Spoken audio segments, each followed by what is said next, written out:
cada vez más y hay cada vez más la necesidad de que como médicos, ahora que ya el rural es sí o sí un hecho, tengamos muchas habilidades. Tóxico, una de las cosas que me gusta es que tiene mucho campo para desempeñarse en docencia, en investigación, en la clínica. Y en la clínica abarca muchas cosas, lo ocupacional, eh, las intoxicaciones como tal. Para mí una parte que me gusta mucho que son las drogodependencias. Y hay una parte muy bonita que es la toxinología, que es de lo que les voy a hablar el día de hoy. Entonces, ¿por qué hablar de accidente por animales venenosos? Yo pensé que esta charla ya la había dado. Sin embargo, es una, digamos, necesidad de que en un país tan biodiverso como Colombia, el talento humano en salud que está en la baja complejidad, pues tenga capacidad resolutiva. Y hoy, por ejemplo, con los chicos que están en cuarto año rotando por tóxico, que hacíamos uno de esos encuentros donde uno resuelve preguntas, me dediqué a abrir casos clínicos reportados en Latinoamérica y lastimosamente encontrábamos en dos casos clínicos, uno de una mujer por Crotalus, mordida por Crotalus, y otro de un chiquito que está reportado en la revista CES Medicina. El desenlace de ese niño fue la muerte y cuando nos devolvíamos como al caso clínico, decía, pero venga, tantas oportunidades de mejora. Entonces, eso es una de mis motivaciones en este tema. Cuando uno habla de esta área que es la toxinología, entonces la toxinología estudia muchos animales.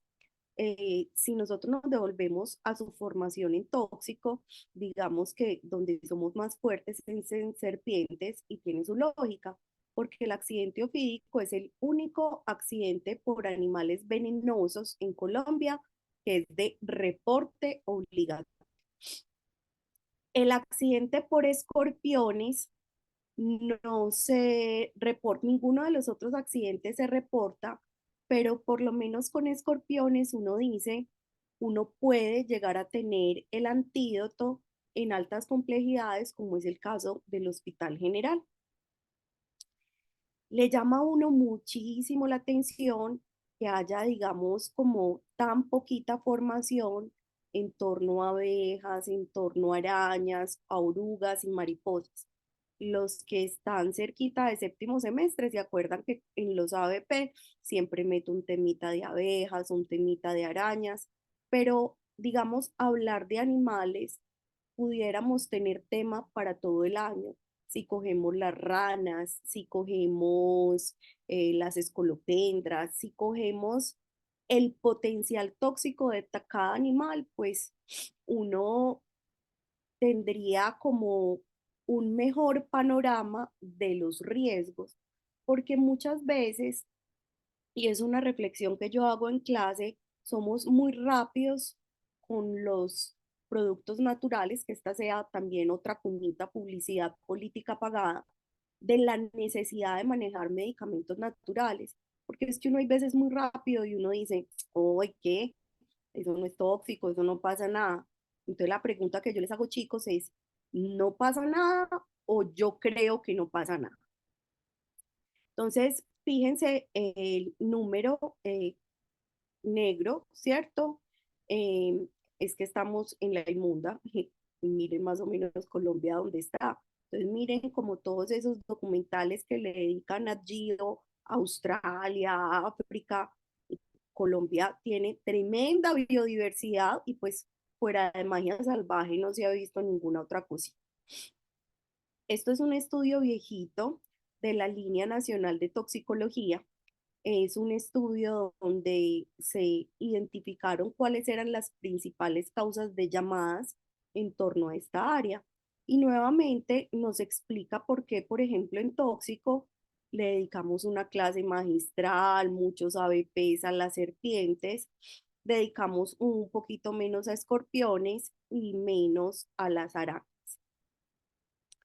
Cuando uno se fija qué fue lo que pasó el año pasado, entonces el año pasado eh, se evidenció más o menos la incidencia, acuérdense que incidencia son casos nuevos, son 7.5 por cada 100.000 habitantes, pero el año pasado hubo un aumento en el número de casos. Y ese aumento en el número de casos puede ser por dos cosas, o porque se reporte más o porque efectivamente eh, se están dando más casos.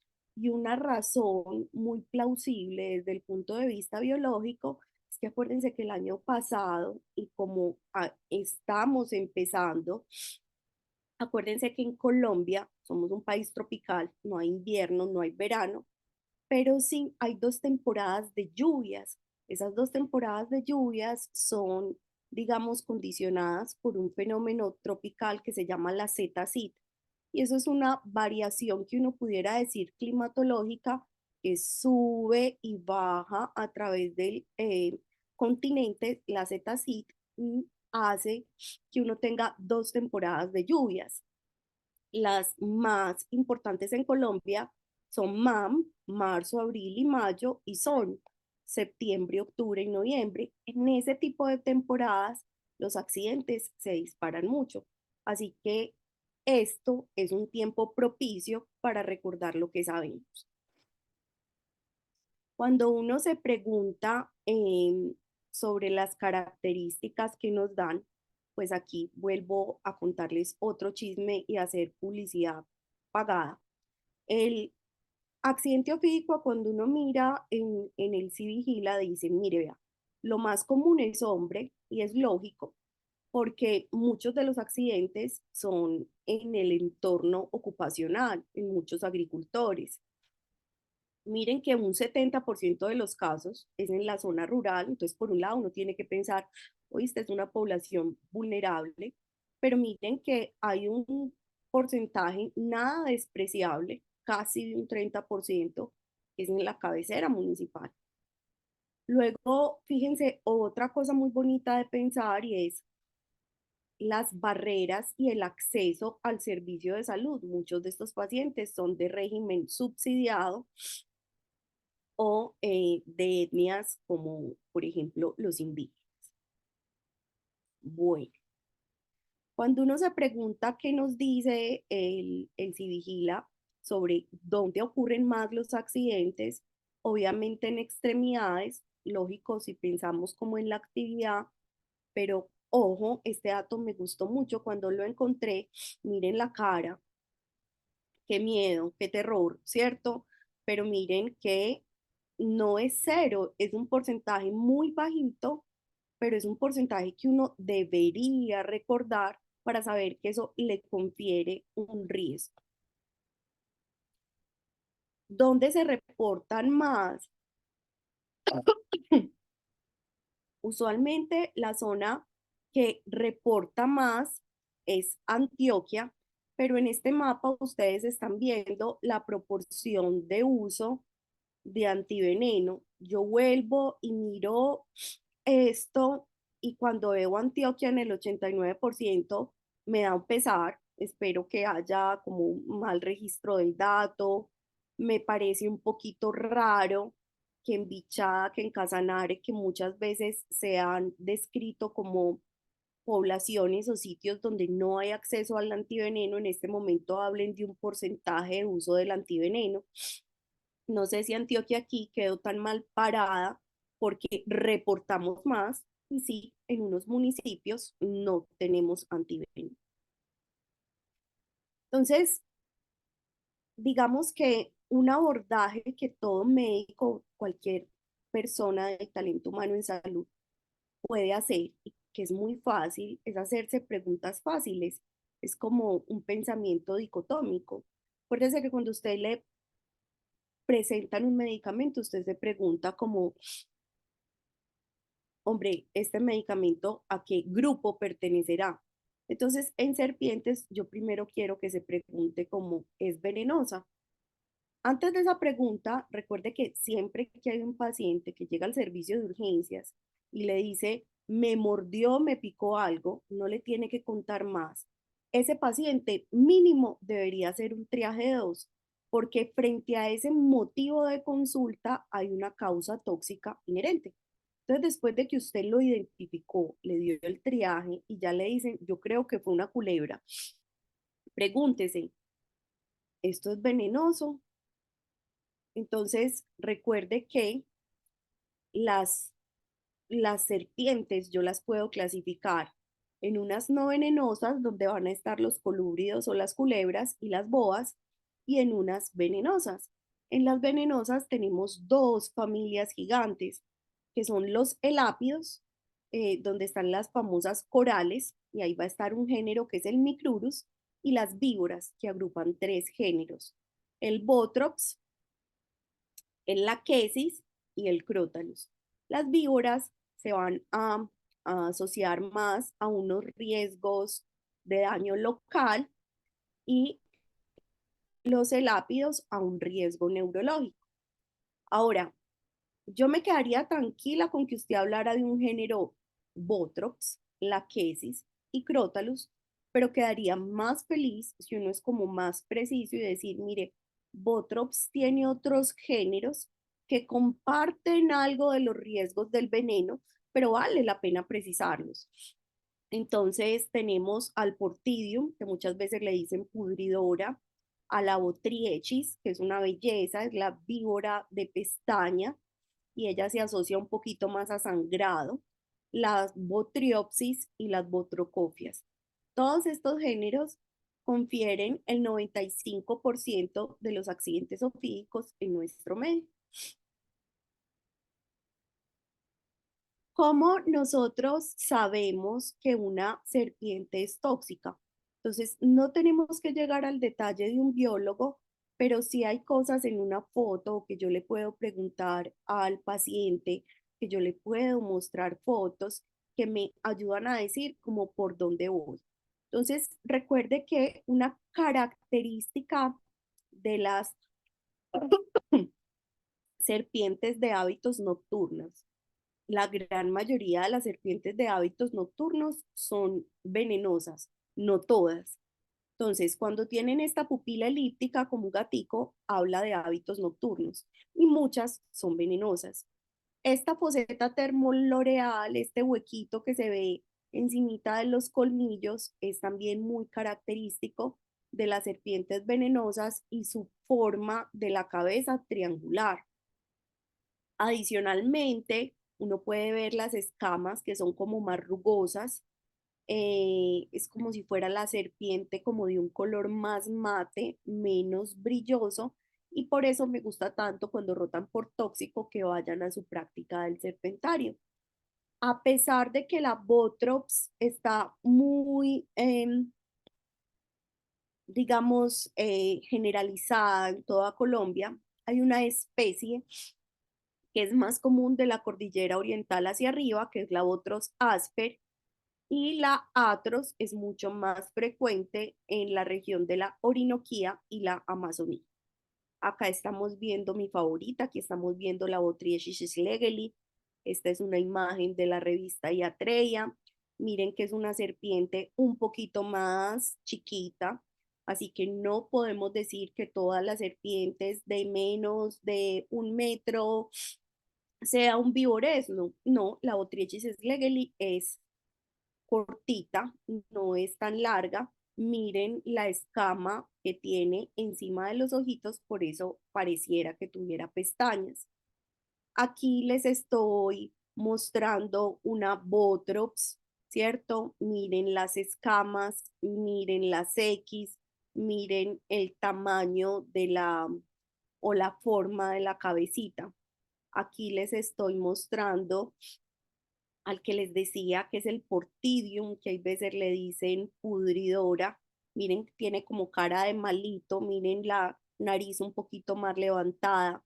Miren como, por ejemplo, en las víboras la cola se acorta, viene y pum, se acorta. En los colúbridos se va adelgazando progresivamente. Aquí estamos viendo una botriopsis, que es de colores muy llamativos. Esta, si uno no se fija bien como en la forma de la cabeza, fácilmente puede pasar por un colúbrido. Y aquí les estoy presentando, digamos, eh, del género o de la familia Lápide, del género Micrurus. En la izquierda verán a las corales verdaderas y en la derecha ven a las falsas corales. ¿Por qué es importante diferenciar entre una coral verdadera de una coral falsa? Porque la falsa coral solo requiere un manejo expectante, mirar y nada más.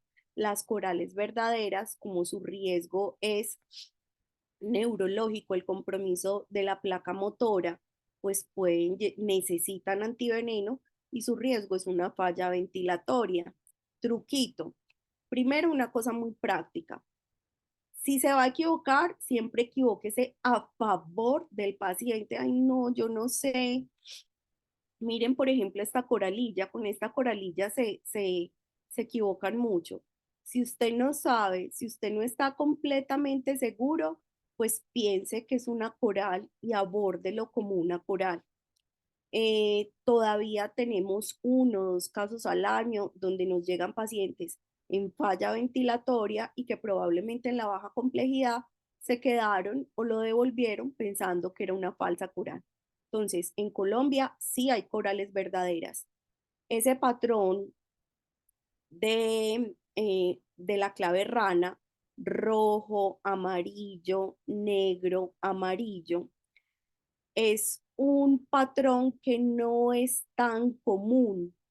Entonces es importante identificar otros patrones y dentro de esos patrones hay unos chismecitos. Por ejemplo, miren que para esta Micrurus dumerili, entre 2 anillos rojos hay un anillo negro impar. Entonces, generalmente las corales verdaderas son impares. Busquen en esta Micrurus medemi, entre los 2 rojos hay un solo negro, impar. Miren en la coral de agua, entre los 2 rojos hay 3 anillos negros, impar. Y esta rabo de aquí quisiera que la identificaran porque es un patrón que se puede ver en los pueblos cercanos al área metropolitana, la región del Retiro, La Ceja. Ahí encontramos a esta famosa rabo de ají, que es toda negrita con anillos blancos y termina con 3 anillitos rojos. Miren que en términos de proporción, las corales verdaderas son como más chiquiticas, más finitas, y eso también puede favorecer los accidentes con los niños, porque pues por bonitas van y las comen. ¿Qué tenemos que decir del veneno? Entonces ya dijimos, víboras hay un riesgo miotóxico, un riesgo de sangrado, en lápidos hay un riesgo neurológico y ventilatorio. ¿Qué tiene que recordar usted? Que el veneno de todos los animales es una mezcla de muchísimos componentes de alto peso molecular, de bajo peso molecular. Acuérdense que medicamentos tan famosos como los IECAS vienen del veneno de una Botrops, de la Botrops jararaca. Entonces, esa gran cantidad de componentes es lo que nos va a dar una amplia gama de signos y síntomas. Si yo tuviera que escoger, ¿cierto? Dentro de como los componentes más famosos está la histamina, que me va a explicar esa parte inflamatoria, al punto que el edema es una de las manifestaciones más comunes.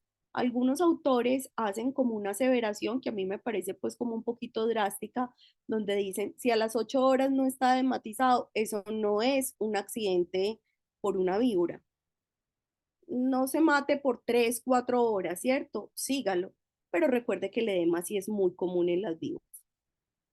El sangrado se asocia a las hemorraginas y a las metaloproteinasas, que son unos componentes del veneno que van a ser como una alteración entre esas uniones estrechas del endotelio y van a explicar, entre otras, como el paso de fluidos a través de los diferentes espacios y el sangrado. Y algo que tienen en común casi todos los venenos de víboras, de arañas, de abejas, es la fosfolipasa A2. Entonces, donde vean por ahí fosfolipasa 2, ahí hay una cosa que está mal. Entonces, como les dije, el buen manejo de estos pacientes empieza desde que usted haga una clasificación de triaje adecuada. Y una cosa súper importante al inicio de ese paciente es que usted me cuente a mí o cuando lo vaya a remitir qué medidas folclóricas se han hecho, porque digamos que cuando hacen torniquete, que eso todavía se favorece por películas y por posiciones inadecuadas, ese torniquete favorece que en la zona que está cercana al torniquete haya como una mayor concentración del veneno, entonces puede haber más complicaciones locales. Y cuando hablamos de pócimas, plantas, pues muchas de esas plantas en la sabiduría popular tienen antiinflamatorios. ¿Cuál es el antiinflamatorio más común? Generalmente mezclas de salicilatos. Acuérdense que los salicilatos se encontraron en la corteza del sauce. Entonces, muchas veces hay plantas que tienen componentes semejantes a los salicilatos que aumentan el riesgo de sangrado y el riesgo de nefrotoxicidad. Este es un artículo que escribió la doctora Alejandra Restrepo, que es una de las toxicólogas del Pablo, y a pesar de que es muy viejo, sigue estando vigente. En este artículo, que es actualización y manejo en el accidente ofídico por Alejandra Restrepo y la doctora Lina Peña, que es una toxicóloga de la de Antioquia, ellos hablan de muchas pruebas. Y les voy a contar qué pienso. En la baja complejidad, indiscutiblemente la prueba que más le va a ayudar a usted es la prueba del todo nada. Usted coge un tubo seco, coge 5 centímetros de sangre y a los 20 minutos mira qué pasó con el coágulo. ¿Coagula o no coagula? Es un error cuando uno la informa como positiva o negativa, porque uno se confunde. Por lo único que estoy en desacuerdo en el artículo es que en la coagulación, aquí dicen pida TP, TPT, fibrinógeno, dímero D. Estoy de acuerdo con todo, pero quisiera contextualizar el dímero D. Porque si yo estoy, entonces primero, yo estoy en una alta complejidad, estoy en el general, voy a pedir fibrinógeno, voy a pedir plaquetas, pues ¿para qué voy a pedir la prueba del todo nada? Eso pídalo si está en la baja complejidad, pero en la alta complejidad no tendría utilidad. Y el dímero D, lo que le quiero contar es que si este es un accidente desfibrinante, ¿cómo va a estar el dímero D? El dímero D va a estar elevadísimo.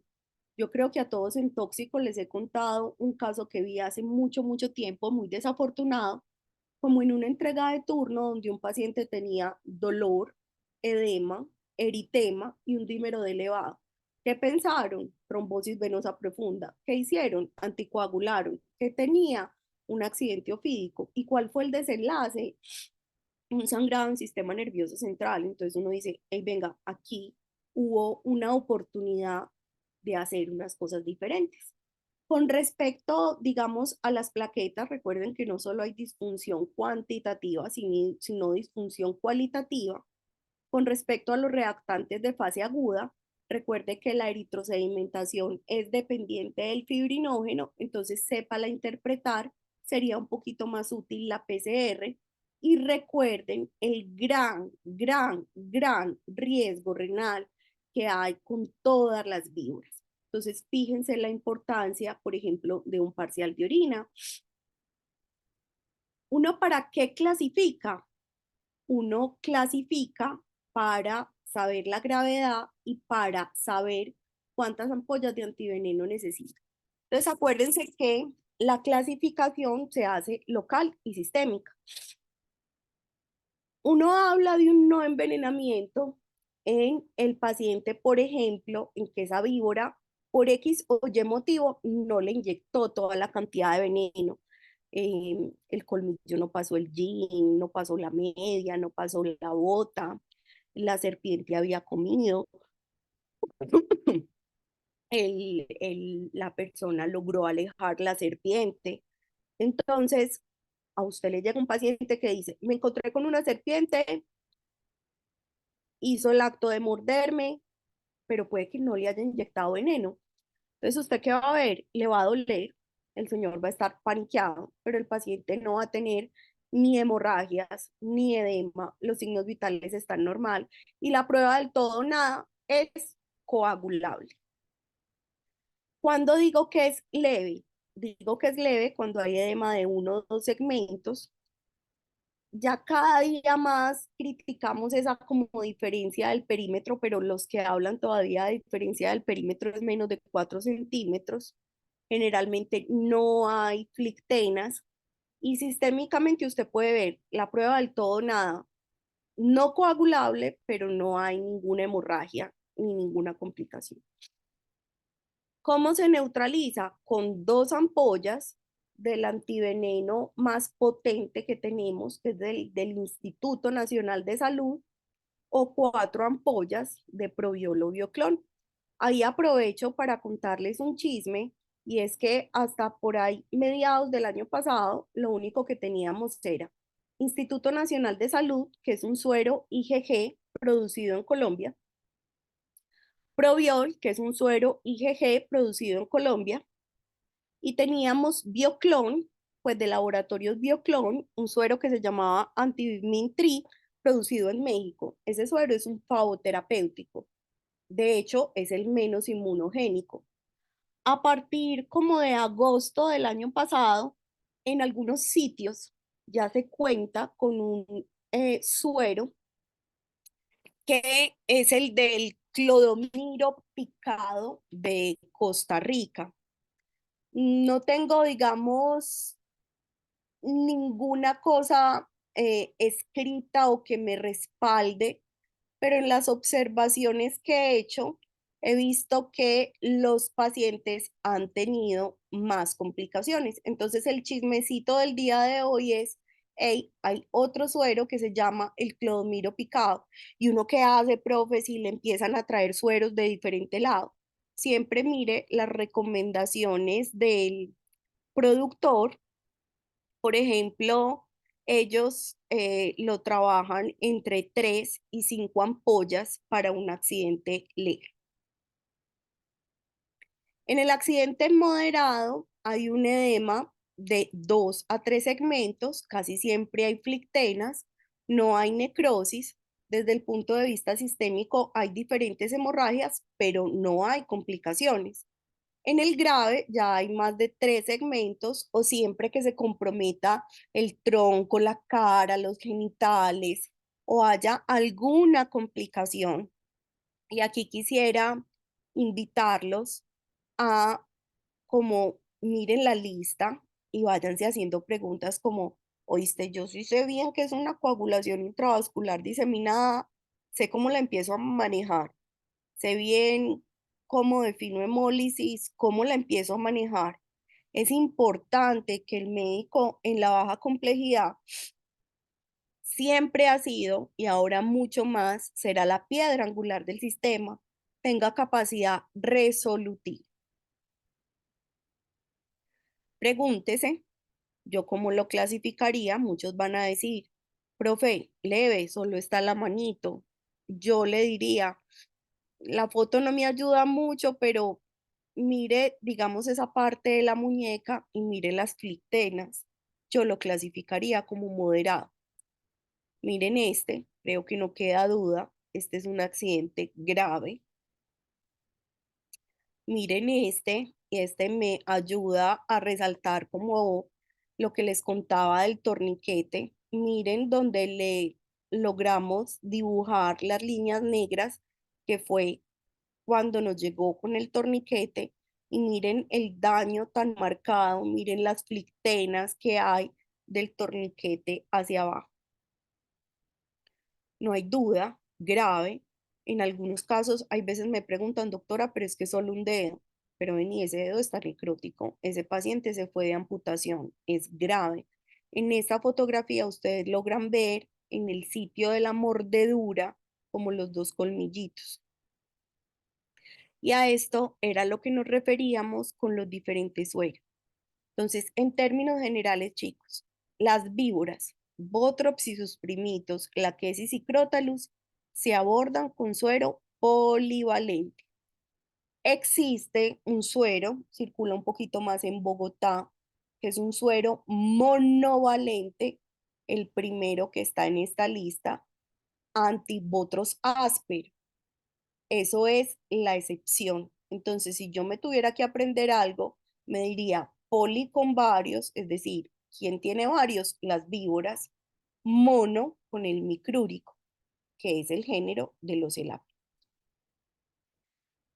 Este fue un estudio en cabeza del que le tenemos que atribuir lo que sabemos de toxinología en Colombia. La historia de este hombre es muy interesante. Él es un pediatra que se dedica a estudiar animales venenosos, es el doctor Otero, y funda, digamos, los principios de la toxinología, y los toxicólogos nos vamos por ese lado. Él hizo, esto es como 2005, un estudio eh, que es el estudio que están intentando hacer ahora los R3 en el 2022, los R3 de urgencias, pero los R3 están cogiendo todas las altas complejidades. Él cogió en ese momento un hospital universitario. ¿Por qué? Porque era el sitio donde se rotaban los residentes de la de Antioquia, y caracterizó a los pacientes que eran mordidos por serpientes. ¿Qué encontró? Encontró también y describió las reacciones tempranas con los diferentes sueros. Fíjense que Bioclon tiene fama, ¿cierto?, de ser el más seguro, pero es un error, ¿cierto? Y creo que está un poquito sesgado el doctor que le diga, mire, Bioclon es ausente de efectos adversos. No, nos calmamos. Usted no puede decir que nada en esta vida es ausente o completamente seguro. Como les decía, el accidente ofídico, digamos que uno de los mayores dolores de cabeza son las complicaciones que se asocia. Dentro de ellas, las tres primeras son anemia aguda, la insuficiencia renal aguda y la falla ventilatoria. Otra de las cosas que nos atañe, y otra de las cosas que nos tiene que preguntar, nos tiene que preocupar, es el riesgo infeccioso, el riesgo séptico. Yo esperaré con ansias los resultados de lo que hagan los residentes, pero cuando uno mira la literatura internacional, las complicaciones infecciosas, muchachos, no son tan comunes. Cuando uno mira los pacientes de acá, hay muchas complicaciones infecciosas. Entonces uno se pudiera hacer una pregunta: ¿qué tienen los de acá que no tienen los de allá? Y muchas veces uno ve que acá hay más medidas tradicionales, o ve pacientes que les echan agüita por ahí de un río. Entonces ahí vas a aumentar, por ejemplo, la probabilidad de una aeromula. Cuando yo ya, entonces volvamos a recapitular. Llegó el paciente, tiene un riesgo tóxico, sí, el peor de los triajes, triaje 2. Me pregunto, ¿será venenosa o no venenosa? Entonces pregunto unas características y la voy a poder agrupar en si es una víbora o si es un elápido, o si es venenosa o si es no venenosa. Luego pido pruebas: en la baja complejidad, la prueba del todo nada; en la alta complejidad, las otras pruebas de sangre, para lograr corroborar mi sospecha clínica. Posteriormente, con la clínica, con el número de segmentos involucrados, con la presencia de sangrado o no, clasifico y pongo el número de ampollas. Entonces, acuérdense: leve 2, moderado 4, grave 6, y el doble si estamos hablando de Proviol o Bioclon. Ahora, ¿cuándo reclasifico nuevamente o cuándo pongo una ampolla nuevamente de antiveneno? Primero, quisiera hablar de una conducta que hacemos mucho los toxicólogos, pero eso no está descrito muy bien en la literatura, y es reclasificar. Y es que si la doctora Laura es la rural y, por ejemplo, se enfrentó a un accidente grave, ese paciente tiene compromiso desde el pie hasta el abdomen, y la doctora Laura solo tiene 2 ampollas. Es una buena conducta que la doctora Laura le ponga lo que tiene.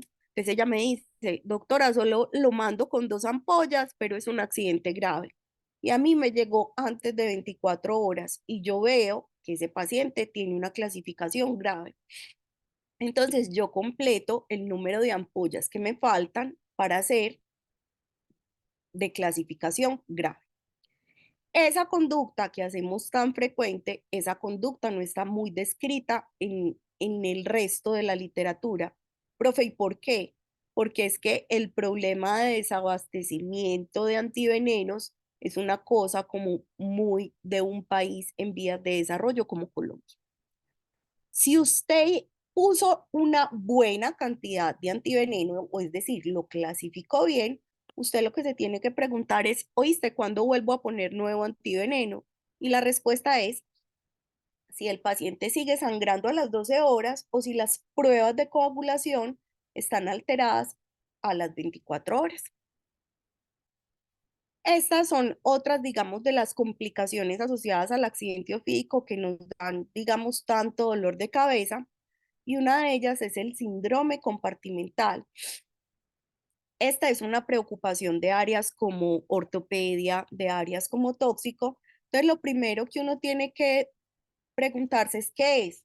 Es un aumento de la presión intracompartimental, va a comprometer el flujo sanguíneo y puede comprometer la parte nerviosa. ¿Cómo se diagnostica? Con un aumento en la presión del compartimento. Problema, no tenemos cómo medirlo. Entonces, ¿qué hacemos? Utilizamos los síntomas y ahí aparecen las famosas P. La P más importante es la de pain, la de dolor, y digamos que la definición de dolor es un dolor desproporcionado. ¿Qué significa? Que yo ya te tengo con un buen analgésico y que el dolor es un dolor como desproporcionado, es un dolor en aumento. Adicional a ese dolor puede haber palidez, compromiso en el pulso o propiocepción, pero si usted va a esperar a que se le altere la propiocepción, pues ese síndrome compartimental ya está instaurado.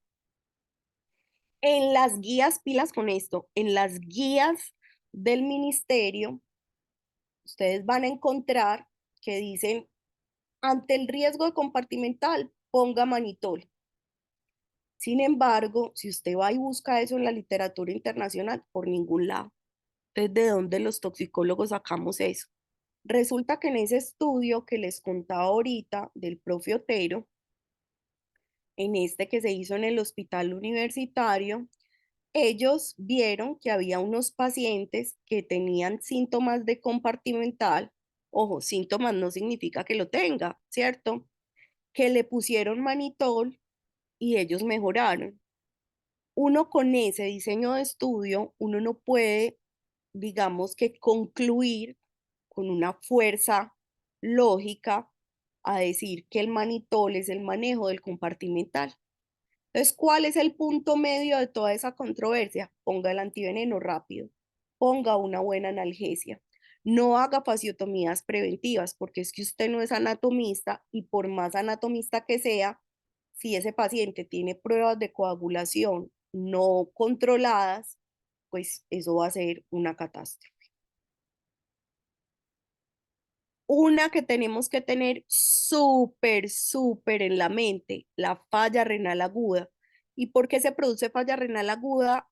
Yo les diría, muchachos, que en casi todos los animales, si revisan un artículo reciente de UPB Medicina, van a encontrar nefritis o falla renal por escorpiones. Si se van a arañitas, van a encontrar falla renal en arañas, en loxóceles, por ejemplo. Y si se van a víboras, siempre las van a encontrar. Entonces, si yo sé que la falla renal es tan común en animales, tan súper común en accidente ofídico, me tendría que preguntar, oíste, ¿y por qué? Y es por mecanismos directos y por mecanismos indirectos. Con los mecanismos directos, bailas, no podemos hacer nada porque es el ser del veneno. Forma poros, daña la membrana, favorece reacciones inmunes, favorece la microangiopatía trombótica, pero pilas, hay unos que nosotros sí los colaboramos. Entonces, ¿cómo me vas a decir que a ese paciente de antibiótico le vas a poner un aminoglicósido? No. O de antibiótico vas a escoger un betalactámico. o de analgésico vas a escoger una INE. Entonces, en estos pacientes, la invitación es a que siempre que usted vaya a poner un medicamento, se pregunte, ¿será que estoy empeorando alguna de las complicaciones del accidente ofídico? Esta imagen, entonces ya dejando las víboras por un lado, ya nos tenemos que ir a la otra familia venenosa, a la familia del lápiz, donde están los famosos géneros micrurus o famosas corales. Y esa historia es importante porque hay un paciente que uno no quisiera tener nunca, muchachos, y es, me picó, me mordió, pero no sé qué, y el paciente está bien. Entonces, usted va a decir, pero ay, ¿será que me estoy afiebrando? Yo recién salido, ¿por qué no le doy de alta? Y ojo, el accidente lapídico nos cuenta una historia y nos dice, un paciente gravemente intoxicado o envenenado en este caso, puede estar asintomático desde el principio. Entonces, el, el elápido, la micrurus, no tiene una boca tan grande como las víboras, así que muchas veces se quedan pegaditas. Hay veces ni siquiera hacen daño cuando uno las ve tan chiquiticas como que no las respeta. Y usted solo se va a dar cuenta del veneno cuando el paciente ya haya avanzado mucho. Ojalá uno se lo pille cuando al principio está con visión borrosa, cuando está con tosis palpebral. Pero si usted espera para ponerle el antiveneno, cuando el paciente ya tiene cefaloplejía, cuando ya tiene dificultad para respirar, cuando ya tiene comprometidos los pares bajos, pues venga, ya no va a hacer nada. Yo me pregunto siempre en el hospital, porque digamos que el tiempo ideal es ojalá en las primeras 6 horas, pero cuando a mí me llegan, por ejemplo, en la hora 18, pero ya están intubados, uno dice, ¿cómo no se lo pongo? Porque tengo una probabilidad de disminuir el tiempo de estancia en UCI. Y si disminuyo el tiempo de estancia en UCI, disminuyo la morbilidad asociada. Pero yo ya sé que si ya pasó tanto tiempo, también es altamente probable que ese paciente quede con complicación. Entonces aquí les estoy mostrando la clave rana que ya les conté, que este rojo, amarillo, negro, amarillo no es lo más común que usted vaya a ver. Eso les tenía que contar de las serpientes, como no hablo de escorpiones. Entonces, miren este mapita que los seguiré poniendo y bien viejo que está y el mapa no cambia. Nos parecemos a África. Entonces, el médico que les diga que con los escorpiones no hay un problema, les está hablando desde el franco desconocimiento. Escorpión o alacrán son dos vocablos diferentes, están hablando del mismo animal. ¿Por qué tenemos que saber? Porque hay más de 1500 especies. De esas 1500 especies hay unas familias de importancia. Entonces aquí les pongo familias importantes, la cáctide, la diplocéntride, pero hay una muy famosa que es la butide. En la butide hay dos géneros que son de importancia y también ha dado muchos mitos, que el malo es el negrito y el bueno es el monito. No, eso es racismo entre escorpiones. El negrito casi siempre es un Titius, el género Titius, el amarillito o el más monito es un género Centuroides y ambos tienen toxicidad.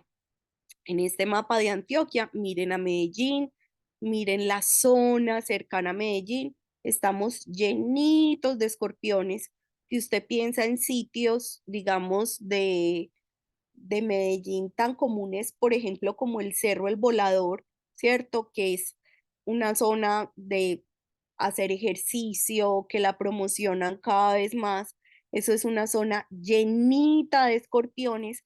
Y fíjese este mapa de Antioquia, como somos de pinchados, que hasta especies propias tenemos, como el Centuroides edwardsi y el Titius antioquense. ¿Por qué los escorpiones o alacranes son tóxicos? porque se meten y bloquean muchísimos canales. Acuérdense que el canal más famoso de la toxicología son los canales de sodio, y cuando yo hablo que una sustancia bloquea canales de sodio, les estoy hablando de un riesgo cardiovascular o neurológico. Así que usted siempre tiene que saber que siempre que se encuentre el sodio por ahí, tiene que hacer un examen neurológico minucioso, tiene que tener un electro para poder ver los daños producidos. Hay unas toxinas que son las alfa toxinas o escorpaminas que también producen un riesgo neurológico, digamos, son las más asociadas a convulsiones. Pueden haber nefrotoxinas y también hay péptidos inflamatorios. Esta es una imagen de el New England. Me sigue pareciendo una super revisión. Como chisme, recuerden siempre eh, darle una miradita cuando salgan cositas del New England, cuando salgan cositas de las clínicas de Norteamérica, porque son dos publicaciones que hacen revisiones narrativas muy buenas, con expertos muy tesos del mundo. Esta es una revisión vieja, pero en este cuadrito, ojalá uno alguna vez lograra llegar a estudiar así, resume perfectamente la fisiopatología de los escorpiones. Entonces le dice, mire, se le puede liberar cualquier neurotransmisor. Depende de lo que se le libere, se le va a afectar a usted alguno de los órganos. Entonces mire que usted puede ver manifestaciones colinérgicas, bradicardia, cialorrea, diarrea o manifestaciones adrenérgicas. En esas manifestaciones adrenérgicas va a haber un órgano de choque que es la parte cardiopulmonar. ¿Qué es importante? Recordar que con los escorpiones tenemos complicaciones neurológicas. La que más nos azara son las convulsiones. También se han descrito sangrados en sistema nervioso central. Entonces, ojo con el alerta de los pacientes. Hay complicaciones gastrointestinales y una bandera roja es el dolor abdominal. En poblaciones especiales como niños y gestantes preocupa la pancreatitis, y hay complicaciones renales. Ojo con el uso de los AINES. Siquiera la gran mayoría de las manifestaciones son leves, pero pilas con ese 30% que nos puede poner a patinar. Entonces, súper importante siempre, siempre, no solo en toxicología, identificar las poblaciones especiales e identificar las banderas rojas en una patología que nos tienen que decir, este paciente lo pica un escorpión y está como con dolor abdominal y está hipertenso. Entonces usted puede decir, no, es que él tenía antecedente de hipertensión, el dolor puede ser el susto. Esa es una explicación larga, boba y complicada. La más fácil es, lo picó el escorpión, tiene factores de riesgo, donde tiene que estar en la alta complejidad. ¿Qué hay para ofrecerles? Ideal el antídoto. En la baja complejidad lo tienen, no. En la mediana complejidad lo tienen, no. En las altas complejidades lo tienen en unas. ¿Cuál es su deber como médico general? Cojas el chisme, oíste, en qué sitios es que hay tóxico, porque vas a aumentar la probabilidad de que esté el alacramín. En los escenarios donde usted vea pacientes, por ejemplo, hipertensos, no tenga el antídoto, recuerde que el prazosin, un bloqueador alfa-1 adrenérgico, es el antihipertensivo que más evidencia ha mostrado en el manejo de los escorpiones. Por favor, por favor, por favor, ojo con los antihistamínicos, no los dé, no sirven para nada, esto no produce prurito, no de esteroides. Un comentario con las abejitas, ¿cierto?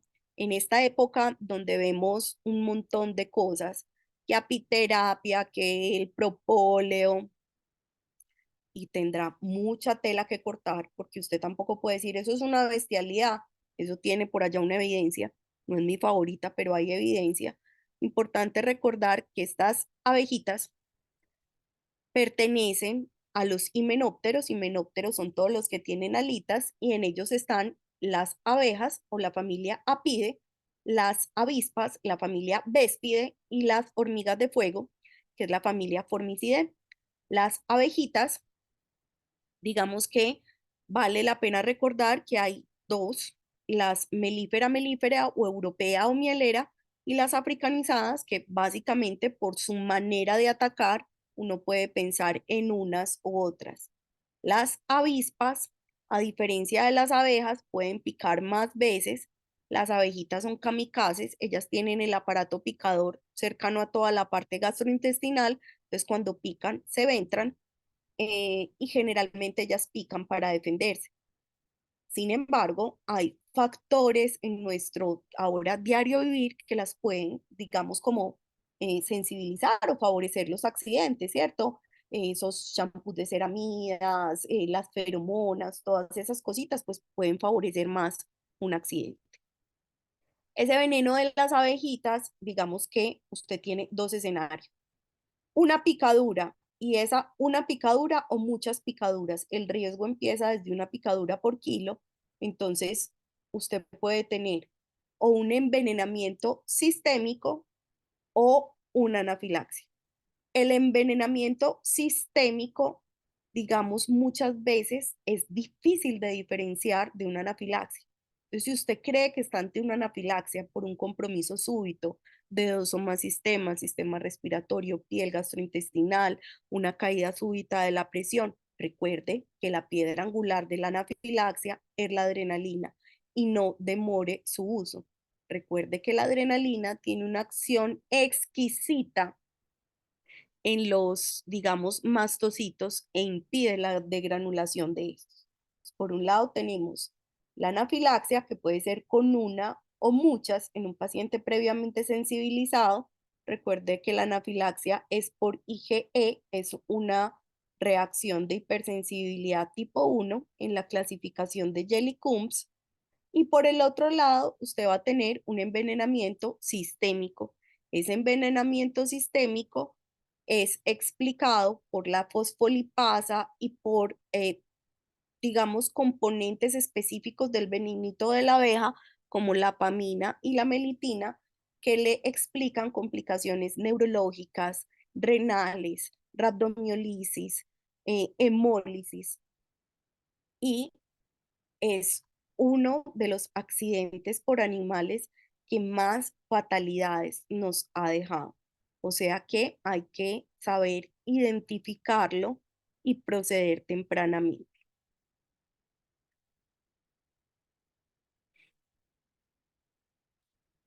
Entonces, ojo con estas complicaciones.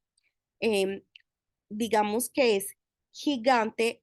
De este cuadro a la derecha quisiera resaltarles que las complicaciones no solo son agudas, como una anafilaxia o como el envenenamiento agudo, sino que pueden ser complicaciones crónicas. Hay una revisión narrativa también del New England a propósito que se llama Bee Stings.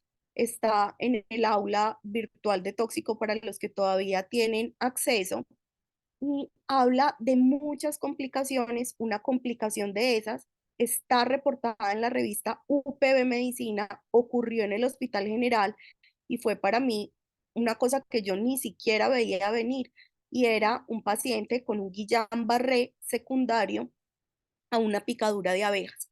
Entonces, digamos que mi mensaje con abejas es no menosprecie los riesgos agudos, haga un buen diagnóstico con anafilaxia, si tiene la duda, utilice adrenalina y no menosprecie los riesgos crónicos. Recuerden que la adrenalina, la dosis es 0,5 miligramos intramuscular en el adulto, 0,3 en niños, se puede repetir. Recuerden que hay factores de riesgo en la anafilaxia, como el paciente que está tomando beta bloqueadores, que hay otros medicamentos coadyuvantes en la anafilaxia de difícil manejo. Un comentario con respecto a esteroides y es que los utilizamos de rutina y no tienen evidencia. Eso ya lo sabemos como desde el año 2005. Hay algunos expertos que dicen, mire, para evitar el segundo hit, para evitar síntomas cuando la reacción fue muy grave, eso es una posición de expertos, pero no tienen buena evidencia. Listo, chicos, eso era lo que tenía por compartir el día de hoy. Cuéntenme si tienen alguna pregunta o algún comentario.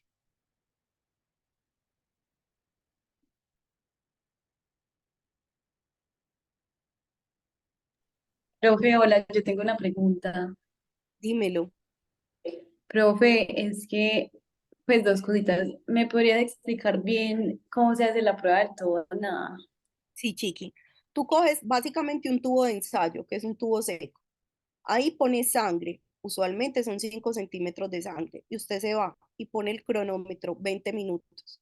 A los 20 minutos usted coge el tubo de ensayo y mira, si hay un coágulo, que es lo que debería pasar siempre, vos decís, ok, esta prueba del todo nada es coagulable, quiere decir que tengo un fibrinógeno normal. Entonces vos decís, prueba del todo nada coagulable, eso no apoya el diagnóstico sistémico de un accidente ofídico. Si la Ah, prueba del todo nada es no coagulable, quiere decir que hay una acción del veneno. listo, profe, eso va con todas las venenosas, o sea, las vivas, Eso da con todas las venenosas. con todas las venenosas. Mucho Es más que, profe, en con estos días acá Botrox, en el ruralito, digo, perdóname, Chiqui, mucho más con Botrox, mucho más con Botrox, pero se puede ver con todas las venenosas. Ahora sí, cuéntame el ruralito. es que en estos días en el ruralito, pero fue como el primer día, pues literal fue como el primer día que estuve en urgencias, llegó un paciente que lo había mordido una serpiente y pues como que, por ejemplo, el triaje estaba súper lleno, igual lo entraron como en orden de llegada, entonces, por ejemplo, ahí ya, Ya pues como empezamos que a no se poner. aplica todo lo que aprendimos. Otra cosa, pues el paciente llegó bien, no se acordaba de la serpiente porque la tiró lejos y entonces lo entraron, acá no hay antiveneno, entonces lo entraron, le pusieron algo para el dolor porque no tenía edema, no tenía fictenas, no tenía nada ¿Y qué le y, pusieron? y no, no me acuerdo qué le pusieron, ¿Y tú no, qué no sé, opinas de lo que pero es? nosotros, pues yo no lo vi, sino que lo vio como otro doctor y yo fui y lo vi después como a ver pues la herida y todo. Y pues obvio como que no hay forma como de hacer las cosas tan bien. Pues yo creo que le pusieron como diclofenac o algo así. Pues Entonces, mira que ese es el como que llamado, que seas tú, eso me parece muy bacano lo que te pasó, María. Acuérdese que si se embalan, me llaman. Lo más malo que pueda pasar es que esté muy maluca y no le responda. Eh, pero si se embala, pues me llama. Y entonces, fíjense que es como el llamado a nosotros, que hagamos una cosa diferente a, ay, que siempre hemos puesto diclofenaco, pero es que no se pone, ¿cierto? Entonces me gusta, María, como la posibilidad de uno decir, venga, yo no hubiera hecho esto, no hubiera hecho esto y no hubiera hecho esto. sí, profe. Y ahí tenía como una pregunta, por ejemplo, de señor. Tenía, pues literal, no se veía casi la mordida, era como súper chiquita y solo tenía como calambre en esa mano. Podría uno pensar que fuera como por una serpiente de las que son como Crotalus o algo así. Eh, O si no hay no, signos de edema, de pues otras cosas, o sea, si estaba muy bien. digamos que las parestesias como alrededor muchas veces las reportan, pero entonces uno empieza y yo muchas veces les dibujo, María, como un circulito, es aquí. Entonces uno dice, ok, como cuando vos te chuzas con algo y te queda como esa sensación en el resto del dedito, como un disconfort. Pero si eso va aumentando, si eso, digamos, ya compromete toda la pierna, eso me hace pensar en una posible neurotoxicidad, ¿cierto? Si es localizado, todavía le doy el beneficio de la duda. Ah, bueno, profe, no súper quería verificar cómo era la prueba de todo, nada, por si volvía a pasar. Y ya, preguntarte Listo, cómo. niña.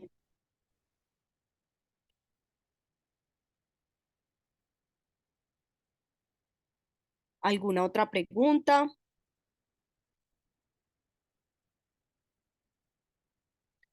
Bueno, mis niños, si no hay más preguntas, María, gracias por compartirnos ese caso, porque yo creo que así uno aprende más y se acerca un poquito más a la realidad de los pacientes. De nuevo, les agradezco. Me parecen demasiado juiciosos. Mándenme otra vez el cosito eh, del semillero para hacerles promoción como por las redes sociales. Espero ser un ser más útil este año y ponerles más cosas que sean de utilidad. Acuérdense de escribirme si quisieran que les pusiera como algo o quisiera como de videitos específicos en las redes para ustedes. Y bueno, muchísimas gracias y pues gracias em, por interesarse por Tóxico, que es uno de mis grandes amores. Uno nunca se aburre. Muchas gracias, doctora, a ti por asistir, por dar esta charla muy interesante todo. Yo creo que pues casi nadie quedó como con dudas y pues si algo, este video lo vamos a subir al canal de YouTube, que ahí tenemos varios videitos. Listo, mis niños, quedo muy pendiente de cualquier duda, saben por dónde me consiguen, todos tienen mi celular, mi correo, tienen las redes sociales